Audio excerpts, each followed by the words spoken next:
orang-orang Katolik Irlandia dilarang punya tanah atau bahkan nyewa. His attitudes were responsible for, undoubtedly, for lots of deaths. Yang di tahun 1844 jumlahnya sekitar 8 juta orang turun jadi udah lama ya kita nggak bahas bencana kelaparan. Kan kita waktu itu sempat bahas kelaparan besar Cina sama kelaparan di Korea Utara. Habis itu apa lagi ya? Belum ada lagi kan ya? Nah, sekarang gue mau bahas kelaparan besar di Eropa. Yang kalau menurut catatannya terjadi dari tahun 1845 sampai 1852, tapi efeknya terasa sampai berpuluh-puluh tahun setelahnya. Kelaparan besar di Eropa yang bikin Sultan Ottoman waktu itu, Sultan Turki Utsmani waktu itu sampai turun tangan. Ya udah kalau gitu, ayo langsung aja kita bahas tragedi kentang busuk Irlandia di Learning by Googling. Jadi, tragedi kelaparan yang nantinya dikenal dengan nama Irish Potato Famine ini terjadi di Irlandia waktu pertengahan abad ke-19. Waktu itu, dalam waktu sekitar 7 tahun, populasi Irlandia menurun drastis gara-gara kelaparan ini. Pilihannya waktu itu antara tewas karena kelaparan atau kena penyakit. Yang sehat pun akhirnya banyak yang pergi dari Irlandia sebelum mereka dapat giliran tewas. Emang ini awalnya gimana? Kalau menurut histori, akar-akarnya tuh berawal di tahun 1801, waktu kerajaan Inggris meresmikan Act of Union 1800. Meresmikan Undang-Undang Penyatuan 1800 yang menyatukan kerajaan Britania Raya sama kerajaan Irlandia. Sayangnya, setelah penyatuan ini, orang-orang asli Irlandia malah jadi tertindas. Khususnya orang Irlandia yang agamanya Katolik.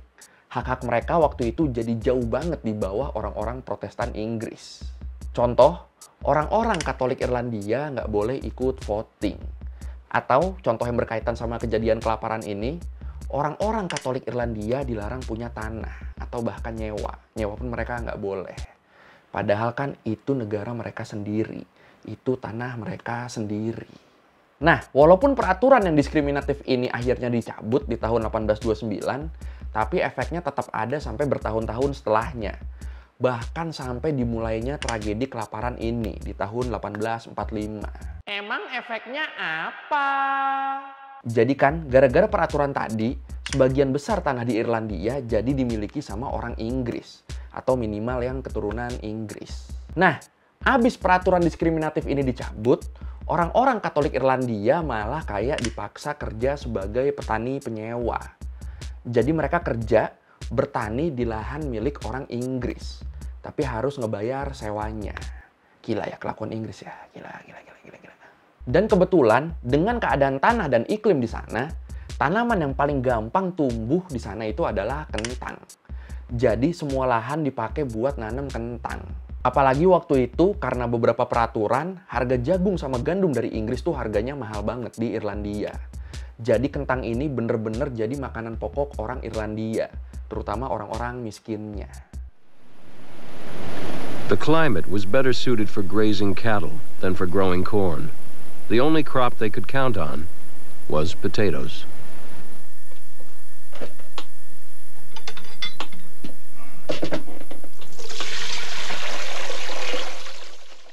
Menurut Britannica, kentang sendiri sebenarnya masuk ke Irlandia itu di tahun 1590-an.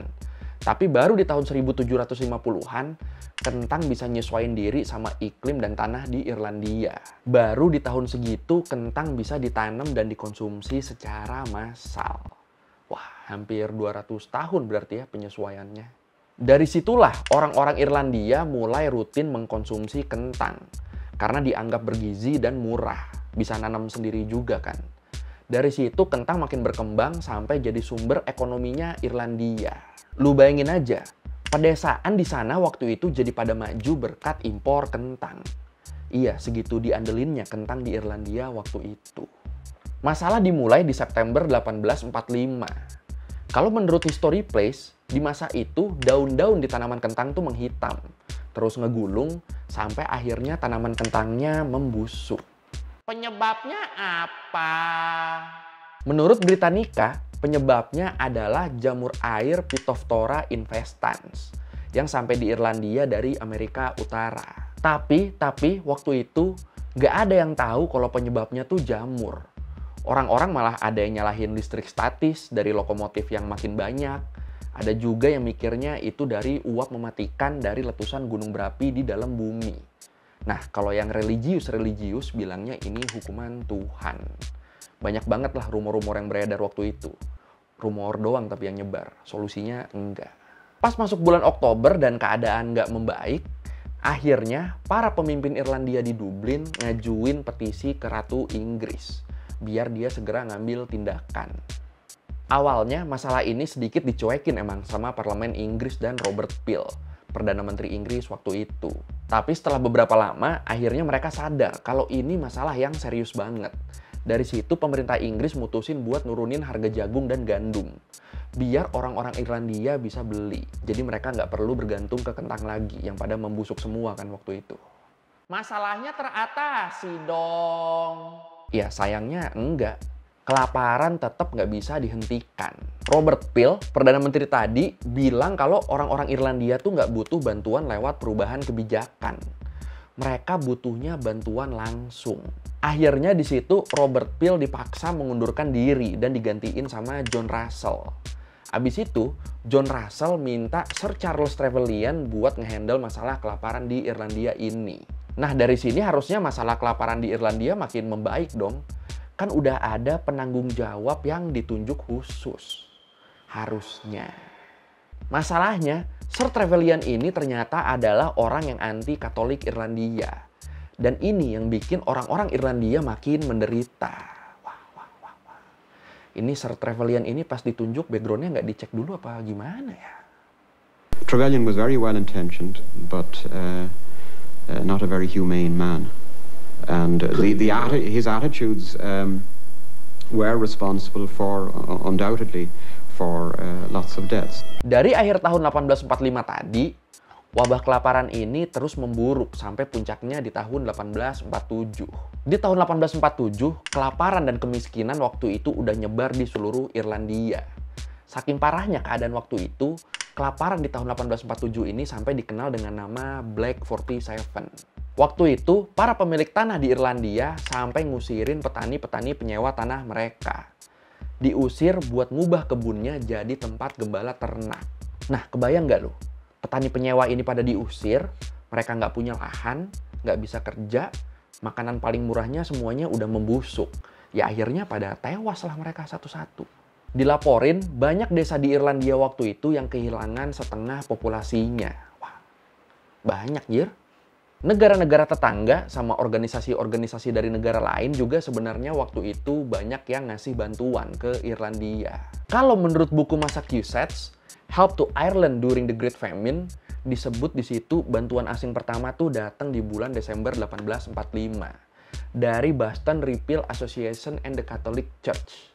Abis itu, Kaisar Rusia, Tsar Alexander II ngirim bantuan sebesar 22.000 pounds lewat Ratu Victoria. Terus, menurut buku Charity and the Great Hunger in Ireland, The Kindness of Strangers, di buku itu disebut Sultan Ottoman waktu itu, Sultan Abdul Majid I sempat nawarin bantuan sebesar 10.000 pounds. Tapi terus sama diplomat Inggris, bantuan ini diminta diturunin nilainya jadi 1.000 pounds aja. Kenapa? Biar sumbangan dari Sultan Ottoman ini nggak lebih banyak dari sumbangan Ratu Inggris yang waktu itu baru nyumbang sebesar 2.000 pounds. Gila. Ini yang di bawah pada mati kelaparan ini. Yang di atas masih aja mikirin beginian ya. In Ireland, hungry people spent the summer watching their potato patches, looking for signs that the harvest would be healthy and abundant. In late July, in the space of a few days, their worst fears were realized. Kalau menurut James Joyce, novelis legenda Irlandia, menurut beliau abis itu sebenarnya Ottoman masih rutin ngebantu orang-orang Irlandia secara diem-diem. Kenapa diem-diem? Soalnya Angkatan Laut Inggris waktu itu nggak akan ngebiarin kalau ada kapal asing yang berlabuh di pelabuhan-pelabuhan Irlandia. Jadi kalau mau ngasih bantuan, kapal-kapal Ottoman ini nih semuanya harus pergi ke utara dulu. Ke pelabuhan Irlandia yang paling utara di kota Drogheda. Di wilayah ini pelabuhannya nggak terlalu dijaga ketat sama Angkatan Laut Inggris. Baru dari Drogheda, bantuan disebar diem-diem lagi ke seluruh Irlandia. Wah, mantep ya. Nah, karena bantuan-bantuan inilah, makanya sekarang di kota Drogheda ada plakat ini. Plakat yang diresmiin tahun 1995. Yang tulisannya, untuk mengenang dan mengakui kemurahan hati rakyat Turki terhadap rakyat Irlandia. Adem ya lihatnya kalau saling bantu gini ya. Nah, menurut Britannica, kelaparan ini benar-benar jadi titik balik dalam sejarah demografinya Irlandia. Penduduk Irlandia yang di tahun 1844 jumlahnya sekitar 8 juta orang, di tahun 1851 turun jadi tinggal 6 juta orang. Turun 2 juta, anjir. Gila. Menurut histori, emang diperkirakan dari tahun 1845 sampai 1855 ada sekitar 1 juta orang yang meninggal karena kelaparan. Dan lebih dari 2 juta orang yang pergi ninggalin Irlandia ke Amerika sama Kanada. Buat orang-orang yang pergi, buat orang-orang yang ngungsi, awalnya mereka pas nyampe Amerika sama Kanada, mereka tuh disambut dengan terbuka. Tapi setelah jumlah mereka makin hari makin banyak, akhirnya mulai muncul sentimen-sentimen negatif ke orang Irlandia di sana. Emang orang Irlandianya sebanyak apa? Kalau menurut Totko, di tahun 1850, 1/4 penduduk New York itu orang Irlandia. Salah satu artikel di New York Times keluaran tahun 1852 juga bilang kalau dalam waktu 4 hari, waktu itu ada sekitar 12.000 imigran Irlandia yang nyampe di Amerika Serikat. 4 hari doang, anjir. Dan ya udah, namanya pengungsi makin banyak, pemukiman kumuh jadi bermunculan, dan pasti tindak kejahatan jadi meningkat. Dan ya akhirnya kebencian orang-orang Amerika ke orang Irlandia dan sentimen-sentimen anti-Irlandia nih jadi bermunculan di Amerika Serikat. Bahkan sentimen anti-Irlandia ini terus tinggi sampai perang sipil di tahun 1861. Baru tuh di perang sipil, sentimen negatifnya jadi berkurang. Berkurang karena pas perang sipil, di kedua belah pihak ada orang-orang Irlandia yang ikut berperang dengan sepenuh hati. Akhirnya di sini pelan-pelan mereka mulai bisa diterima. Wah, perang sipil ini belum jadi kita bahas ya. This feeling that the country is being overwhelmed with this alien group that will never be assimilated. Di Irlandia sendiri, walaupun kelaparannya udah berhenti, tapi populasinya terus menurun di dekade-dekade berikutnya. Efek dari orang-orang yang pada cabut dari sana sama karena tingkat kelahiran yang rendah banget. Bahkan pas Irlandia mencapai kemerdekaan di tahun 1921, jumlah penduduknya tuh disebut setengah dari jumlah penduduk di tahun 1840. Cuma berapa berarti? 8 juta bagi 2. 4 juta doang, anjir. Di tahun 1997, Tony Blair, Perdana Menteri Inggris waktu itu, ngeluarin pernyataan yang menawarkan permintaan maaf resmi ke Irlandia atas buruknya penanganan yang dilakukan pemerintah Inggris waktu kelaparan itu. Baru minta maafnya 1997. Ya, mungkin pemerintah Inggris menganut prinsip lebih baik telat daripada tidak sama sekali ya. Mungkin. Dan buat mengenang kelaparan bersejarah ini, di Irlandia akhirnya didirikan Ireland's Great Hunger Museum yang isinya itu kebanyakan art-art yang berhubungan sama kelaparan besar ini. Ada yang pernah ke sana mungkin? We stand at the heart of Irish history.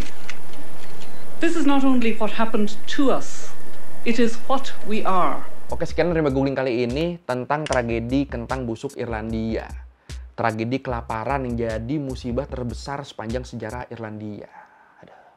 Kalau lo merevisi kali gue udah salah, atau lo mau nanya, atau lo mau nambahin yang ada di video, bisa lo tulis di komen, kita diskusi di situ kayak biasa.